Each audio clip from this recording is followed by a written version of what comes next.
ഇന്ന് നമ്മുടെ ആരോഗ്യത്തിന് ഏറ്റവും അനിവാര്യമായ ഒരു കാര്യത്തെക്കുറിച്ചാണ് ചർച്ച ചെയ്യുന്നത്. ഏതായാലും ന്യൂട്രീഷനെക്കുറിച്ച് തുടർച്ചയായിട്ട് കുറച്ച് വീഡിയോകൾ ഞാൻ ചെയ്യാൻ വേണ്ടി ഉദ്ദേശിക്കുന്നു. ഞാൻ എല്ലാ ദിവസവും ഒരു മൾട്ടി വൈറ്റമിൻ ടാബ്ലറ്റ്സ് ഡെയിലി കഴിക്കാറുണ്ട്. കാരണം ഭക്ഷണത്തോട് അത് പൂർണ്ണമായി കിട്ടും എന്നുള്ള ഒരു വിശ്വാസം എനിക്കില്ലാത്തതുകൊണ്ടാണ്.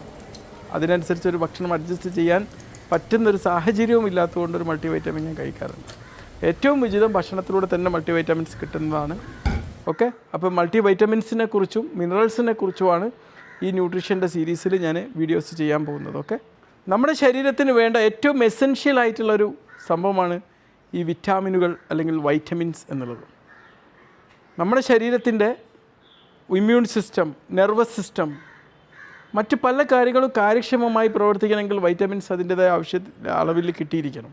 ഇതിൻ്റെ ഒരു പ്രശ്നം എന്ന് വെച്ച് കഴിഞ്ഞാൽ ശരീരത്തിന് ഇത് പലപ്പോഴും ഉൽപ്പാദിപ്പിക്കാൻ പറ്റാത്ത ഒരു കാര്യമാണ്. അപ്പോൾ അത് ഉള്ളിൽ നിന്ന് പുറത്തു തന്നെ നമുക്ക് കിട്ടണം. ഇനി ഉൽപ്പാദിപ്പിക്കാൻ പറ്റിയാലോ നമുക്ക് ആവശ്യമായിട്ടുള്ള അത്രയും അളവിൽ ഉൽപ്പാദിപ്പിക്കാനും പറ്റില്ല. നമ്മുടെ ശരീരത്തിൻ്റെ കോശങ്ങളുടെ വളർച്ചയ്ക്ക്, അതിൽ നിന്ന് ഊർജ്ജം ഉൽപ്പാദിപ്പിക്കുന്നതിന്, നമ്മുടെ ഹോർമോണുകൾ ശരിയായ രീതിയിൽ ഉൽപ്പാദിപ്പിക്കാൻ ഒക്കെ വൈറ്റമിൻസ് കിട്ടണം. അപ്പോൾ ഒരു ഭക്ഷണം നമ്മൾ പ്രത്യേകിച്ച് ഹെൽത്തി ആയിട്ടുള്ള ഒരു ഭക്ഷണം കഴിക്കുകയാണെങ്കിൽ അതിലൂടെ നമുക്ക് എല്ലാ വൈറ്റമിൻസും കിട്ടുമോ എന്നുള്ളതാണ്. തീർച്ചയായിട്ടും ഒരു ഭക്ഷണത്തിലൂടെ തന്നെ മുഴുവനും കിട്ടില്ല.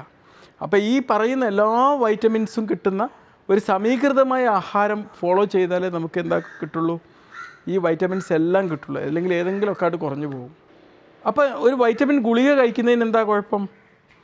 കഴിക്കുന്നതുകൊണ്ട് കുഴപ്പമില്ല. പക്ഷേ വൈറ്റമിൻസിലൂടെ ഗുളിക കഴിക്കുമ്പോൾ അതിൽ വൈറ്റമിൻ മാത്രമേ കിട്ടുള്ളൂ. ഭക്ഷണത്തിലൂടെയാണ് ഇത് കിട്ടുന്നതെങ്കിലോ നമുക്ക് ആവശ്യമുള്ള നാര്, പ്രോട്ടീന്, ഹെൽത്തി ഫാറ്റ് ഇതെല്ലാം ഇതിൻ്റെ കൂടെ കോമ്പിനേഷനായിട്ട് നമുക്ക് കിട്ടും എന്നുള്ളതാണ്. നമുക്ക് വൈറ്റമിൻസ് കിട്ടാൻ വേണ്ടിയിട്ട് നമ്മൾ കളർഫുള്ളായിട്ടുള്ള ഒരു ഭക്ഷണ രീതി, റെയിൻബോ ഡയറ്റ് ഫോളോ ചെയ്യുക. അതിൽ വ്യത്യസ്ത വർണ്ണങ്ങളിലുള്ള fruits, vegetables, nuts, seeds, protein, പിന്നെ ഹെൽത്തി മത്സ്യങ്ങൾ, ഹെൽത്തി ഫാറ്റുള്ള മറ്റു കാര്യങ്ങളൊക്കെ ഉൾപ്പെടുത്തിയിട്ട് സമീകൃത ഭക്ഷണം ഫോളോ ചെയ്യുക.